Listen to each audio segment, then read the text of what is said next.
संसद के बजट सत्र के दूसरे फेज के तीसरे दिन लोकसभा में स्पीकर ओम बिरला के खिलाफ अविश्वास प्रस्ताव पर चर्चा हुई।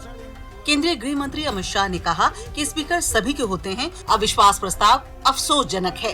ये जो घटना है वो कोई सामान्य घटना नहीं है। करीब 4 दशक के बाद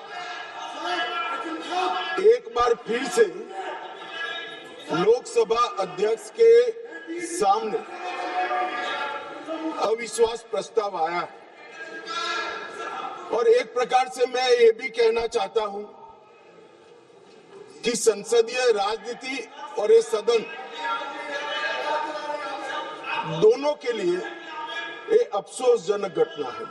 स्पीकर की निष्ठा पर आशंका नहीं करना चाहिए, ऐसा मेरी पार्टी का बहुत मजबूत और स्ट्रॉन्ग मत है, हमारी मान्यता है। नेता प्रतिपक्ष राहुल गांधी ने कहा कि पिछली बार जब मैंने बुनियादी सवाल उठाए थे तब मुझे कई बार बोलने से रोका गया। इन इंडियन हिस्ट्री पहली बार हमारे इतिहास में लीडर ऑफ ऑपोजिशन को नहीं बोलने दिया। ओके नहीं सर, मैं खत्म नहीं किया। मैं खत्म नहीं किया सर।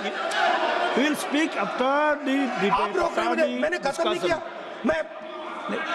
मेरा नाम लिया गया है। ओके, आपका विषय बोल दिया है ना। इस दौरान राहुल गांधी और बीजेपी सांसद रविशंकर प्रसाद में तीखी बहस हुई। प्रसाद ने कहा कि प्रधानमंत्री मोदी की अगुवाई में देश आगे बढ़ रहा है। Last time I raised the issue of the Prime Minister being compromised. I raised the issue of Mr. Naravane. I raised the issue of Epstein. Honorable LOP. And I raised the issue of Adani. I have given I was silenced. Permission. Honorable Leader of Opposition, that the Prime Minister of India, Narendra Modi, can never be compromised. No!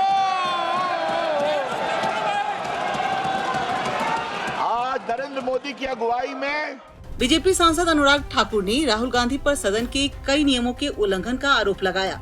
माननीय नेता प्रतिपक्ष जब बोल रहे थे 2, 3, 4 फरवरी को, तो उन्होंने उल्लंघन किया सदन के नियमों का।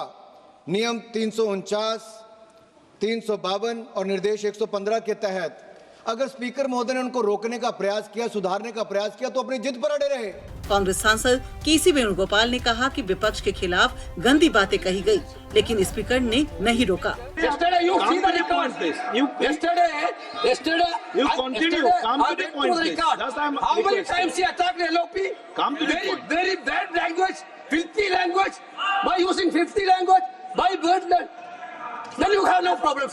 स्पीकर के खिलाफ अविश्वास प्रस्ताव पर चर्चा के दौरान विपक्ष ने जमकर हंगामा किया। मंगलवार को विपक्ष स्पीकर ओम बिरला के खिलाफ सदन की कार्यवाही में पक्षपात का आरोप लगाते हुए अविश्वास प्रस्ताव लाया था। 50 सांसदों के प्रस्ताव के समर्थन में वोट के बाद प्रस्ताव सदन में पेश हुआ, जिसके बाद पीठासीन अधिकारी ने प्रस्ताव पर चर्चा की मंजूरी दी और कांग्रेस सांसद गौरव गोगोई ने चर्चा की शुरुआत की। Bureau report, ETV Bharat.